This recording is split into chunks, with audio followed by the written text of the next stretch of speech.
Hi there, my name's Andy. What we're going to look at now is what happens once you've seen a job that you really like the look of. You've maybe sent in an online application form, you've potentially sent your CV in. What happens in the sifting process to make sure that you actually get in front of the people that are going to fundamentally make the decision whether to interview you and whether to recruit you. Now, what happens in the sifting process is it can be quite brutal. Yeah, it can be quite harsh. Someone like me, I do this on behalf of our clients to save them some time. Potentially we'll get maybe 100 applications for a particular role. What I'm looking to do is kind of reduce that down to maybe 20 or so really great applications. So here's some of the good things that you can do to make sure that you are in that kind of shortlist and avoid some of the bad examples that get kind of immediately discounted and immediately kind of ruled out. So the first good thing that you can do is make sure you've read and that you fully understand the job role. Is it something that you think you can do? Is it something that you will be interested in? Are there some minimum criteria that around GCSE grades or A-level requirements? And do you actually meet that minimum criteria? If you don't, it's probably not worth applying for it because that's something that will immediately rule you out of the running. What is the employer looking for? Yeah, any decent job advert should have this pretty clearly listed. Yeah, there should be some specific things that are in the advert that you can then kind of signpost your application to say, these are the really kind of great things that I've done at school. These are the great things that I've done in my work experience that actually show practical examples of why I would be really good for this job role that you've advertised.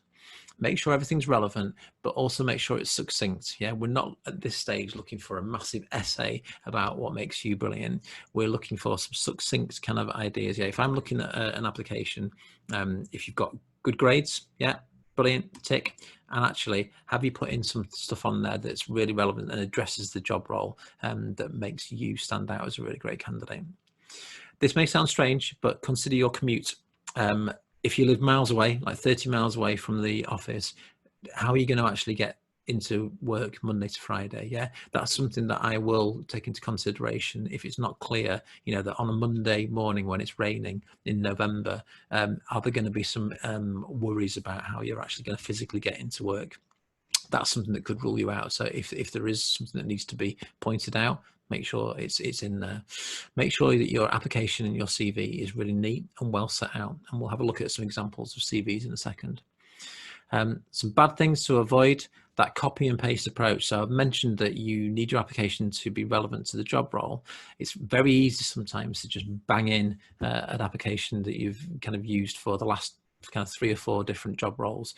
But the pitfall with that is I see it so many times where a job application will very early on mention something about how the applicant has always wanted to work in IT or has always wanted to work in media. And if this is a finance or accountancy apprenticeship that I'm looking at, then that immediately shows that you've just lazily kind of just applied for all sorts of roles and not really thought about why you particularly want this job role. So make sure that there's nothing in there that's not relevant to the job advert. It takes a few minutes to have a read through and just make sure that you've got no spelling mistakes. Look, how unprofessional does that look? Yeah, make sure that there's nothing in there that's going to make me kind of wince and go, do you know what, you've not really kind of thought that through. You've not really kind of taken the time. Another one, and real bugbear of mine, is use of capital letters. It's very easy to kind of apply online using your phone for a job these days.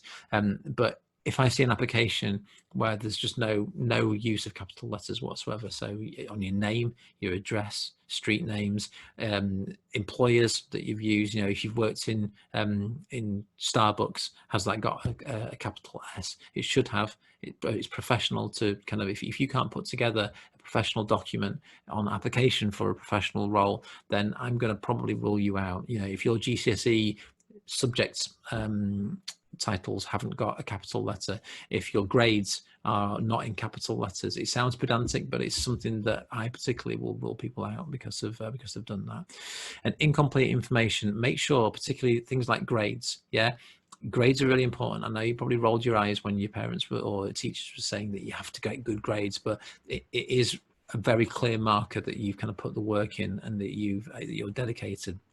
So if you haven't listed those grades, potentially, you know, at best, we're going to ask you for them. At worst, we'll potentially just rule you out because you haven't been clear. Let's have a look at some CVs. We've got some kind of good examples. This, obviously, I've changed a lot of the information on here, so there's nothing sensitive on there. But this is an example of a real CV that's really well set out. You don't necessarily need all these graphics on here, but it's just really neat. Everything's very understandable and very easy to digest.